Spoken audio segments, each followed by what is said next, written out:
के नेक्स्ट भाग की शुरुआत होती है। उसके बाद हम देखते हैं कि हेजन जुवोन के स्टोर को संभाल रहा था और वह लोगों को सर्व कर रहा था। तभी हम देखते हैं कि वहां पर पाकदाल आ जाती है। वह देखती है कि हेजन शॉप में काम कर रहा है। फिर वह खुद को स्ट्रॉन्ग करती है और शॉप के अंदर आती है। हेजन उसे देखकर कहता है कि तुम यहाँ पर। तभी पाकदाल उसे कहती है कि हेलो, जुवोन ने मुझे उसके लिए कुछ लाने को कहा है। वह कहता है ऐसा क्या है। पाकदाल उसे देखने के लिए जाती है, जल्दी से डोर को खोलती है तो हेजन साइट हो जाता है। फिर वो हर जगह पर ढूंढ रही थी, तभी उसे एक जगह पर मिल जाता है। उसे उठा लेती है, वो फाइल थी। फिर वो और कुछ ढूंढने के लगती है। तभी हेजन कहता है क्या चाहिए मुझे बताओ, मैं देखता हूँ। तभी वो उसे कुछ भी नहीं कहती है, खुद ही ढूंढ कर उसे लेती है और कहती है कि मैं अब जाती हूँ। फिर रुक जाती है, पीछे मुड़कर उसके पास आती है और उसे कहती है कि बाय द वे मुझे आप तुम्हारी जरूरत नहीं है। वह कहता है कि क्या। तभी पाकदाल कहती है तुम्हें मुझे यह बताने की जरूरत नहीं कि मैं जुवोन की तरह ही तुम्हारी सिस्टर हूँ। मुझे धीरे से निराश करने के लिए थैंक यू। फिर वहाँ से हो चली जाती है, लेकिन उसे जाते हुए हेजन देख रहा था। उसके बाद हम देखते हैं कि सैन अपनी माँ के पास जाता है। उसे कहता है कि तुमसे बात करने के लिए मैं यहाँ पर आया हूँ। तुम्हारे सामने रोना चाहता था और गुस्सा करना चाहता था और तुमसे रिक्वेस्ट करना चाहता हूँ कि तुम मुझे अपना रास्ता बनाने दो। मेरी बातें सुनो, मैं चाहता था कि तुम देखोगी कि मुझे कितना दर्द हो रहा था, इसलिए मैं यहाँ भीख मांगने आया हूँ। फिर अपनी माँ के पास जाकर बैठ जाता है और कहता है माँ तुम नाराज मत होना, मुझे सिर्फ नफरत है कि तुम सैड थी। फिर हमें दिखाया जाता है कि सैन जब छोटा था तो उसकी माँ उसे नफरत किया करती थी, उसे बातें सुनाया करती थी। जब उनका एक्सीडेंट हुआ, सैन उनकी केयर करने गया, तब भी वह उसे कई बातें सुनाया करती थी। तो एक दिन उन्होंने गैस पर कोकोरा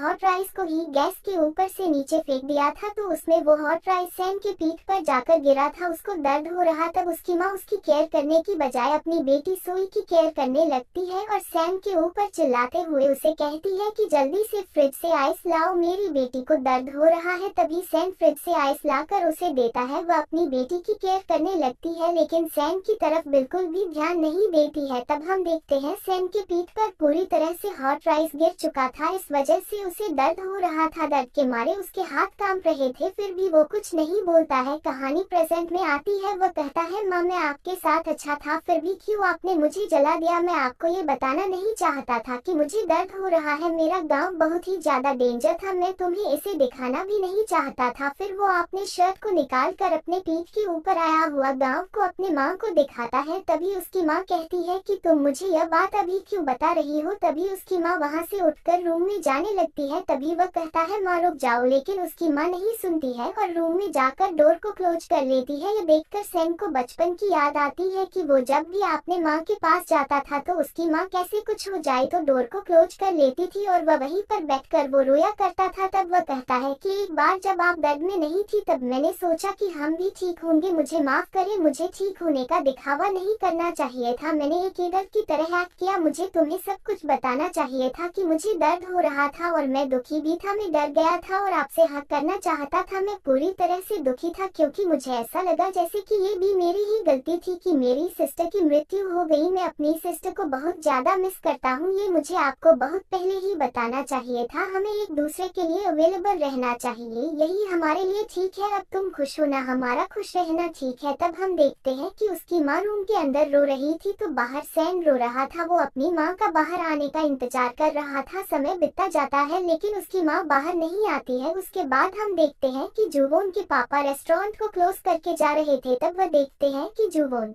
यहीं पर बैठी हुई थी। उसे देखकर उसे पूछते हैं कि तुम इस टाइम में यहाँ पर क्या कर रही हो। वो कहती है कि पापा मैं आपको मिस कर रही हूँ। तभी उसके पापा कहते हैं कि तुम्हें अंदर आना चाहिए था, तो तुम बाहर क्यों बैठी हो, और पूछते हैं कि क्या हुआ, तुम बीमार हो क्या। वो कहती है मैंने बहुत ज्यादा काम कर लिया है। तभी उसके पापा उसके पास जाकर बैठ जाते हैं। तभी वह कहती है कि बिजनेस को चलाना कोई मजाक नहीं है। तभी उसके पापा कहते हैं कि एग्जैक्टली मैंने तुमसे कुछ लोगों को काम पर रखने के लिए कहा था। तभी जुवोन कहती है कि मुझे लगता है कि मैं आपको यह बात 20 साल से बता रही हूँ। वो अपने पापा को उनके रेस्टोरेंट के बारे में बात करती है। तभी उसके पापा कहते हैं अगर ये तुमको और सैम को मेरी अप्रूवल देने के बारे में है। जुवोन कहती है कि उसके बारे में नहीं है। तभी उसके पापा कहते हैं कि फिर क्या हुआ है। जुवोन पूछता है कि लव क्या है। उसके पापा शौक से उसकी तरफ देखने लगते हैं, स्माइल करते हैं। तभी जुवोन कहती है कि आप हेजन से इतना ज्यादा प्यार कैसे कर सकते हैं। तभी तभी उसके पापा कहते हैं कि मैं तुम्हारे बॉयफ्रेंड के साथ तुम्हारे रिश्ते के खिलाफ हूँ, मुझे ये पूछना कि लव क्या है ये तुम्हारा सही कदम नहीं है। तभी वह कहती है कि पापा मैं आपकी बेटी हूँ, यह हमारे रिलेटेड है, इसलिए आपका मुझे लव करना नेचुरल है, लेकिन सैन और हेजन तो आपसे रिलेटेड नहीं है, लेकिन फिर भी आप कैसे उनसे प्यार कर सकते हैं जैसे कि वह आपके अपने हैं। तभी उसके पापा उसे कहते हैं कि मैंने उन्हें बड़ा किया और उन्हें धोने से लेकर उनके लिए सब कुछ किया, उनके कपड़े धोना, उनको खाना खिलाना, ये खून के रिश्ते से प्यार से क्या लेना देना। तब वह कहती है माँ के बारे में क्या, जब आप माँ से प्यार करते थे तो कैसा था, आपने तो माँ को नहीं पाल। उसके पापा कहते हैं कि ऐसा लगा जैसे वह मेरी पूरी दुनिया थी। जुवोन कहती है कि क्या यह सब के लिए समान है। तभी उसके पापा कहते हैं कि शायद ऐसा लगा जैसे मैं उसके बिना नहीं रह सकता और उसके साथ, और ऐसा लगा कि सब कुछ ठीक हो जाएगा। तभी हमें जुवोन की माँ के साथ क्या हुआ ये बताया नहीं जाता। तभी जुवोन कहती है कि वो ऐसी बात है, उसके चेहरे के ऊपर स्माइल आती है। तभी उसके पापा उसे कहते हैं क्या तुम मुझे इसमें शामिल कर रही हो, सैन ही तुम्हें अपनी पूरी दुनिया की तरह महसूस नहीं होता है क्या। जुवोन कहती है पापा क्या ये हार किसी के लिए सेम ही होता है क्या, मैं आपकी बातें सुन के आप बहुत राहत महसूस कर रही हूँ, उसकी और मेरी लाइफ और लोगों से डिफरेंट है, हमारी लाइफ कॉम्प्लिकेटेड हो गई है, तो ऐसा लगा कि हम सिर्फ एक दूसरे के पास हैं और मुझे चिंता थी कि कहीं मैं इसे प्यार ना समझ बैठूं। ये अचानक से मेरे माइंड में आया क्या सैन मेरे बिना रह सकता है, मैंने इसके बारे में बहुत सोचा लेकिन मैं ही उसके बिना नहीं रह सकती, अब मेरे जान में जान आ गई। मुझे ये सुन के अच्छा लगा कि ये हार किसी के साथ सेम होता है। फिर आपने पापा को थैंक यू बोल के हक कर लेती है। उसके पापा कहते हैं मैंने अभी तक तुम्हें परमिशन नहीं दी है। वो कहती है हाँ पता है। उसके पापा कहते हैं तुम इतने बड़े कब हो गए। दूसरे दिन हम देखते हैं जुवोन सैन को पूछती है तुम कहाँ पर हो, वो बताता है कि मैं 1 आवर में पहुँच जाऊंगा, उसके बाद शॉप पर आऊंगा। ये सुन के जुवोन खुश होती है। उसके बाद हम देखते हैं कि सैन ट्रेन से नीचे उतरता है, वह जा रहा था। तभी हम जुवोन को देखते हैं, वह सैन को आया हुआ देखकर खुश होती है, उसे आवाज देती है और भागती हुई उसकी तरफ जाती है और दोनों एक दूसरे को हक करते हैं। जुवोन उसे कहती है मैंने तुम्हें बहुत ज्यादा मिस किया। सैन कहता है मैंने भी तुम्हें मिस किया। जुवोन उसे कहती है सैन मुझे कल बहुत बड़ा एहसास हुआ, ये तुम्हारे बारे में था। फिर उसे आई लव यू बोलती है। सैन उसे किस करता है, फिर दोनों एक दूसरे को किस करने लगते हैं।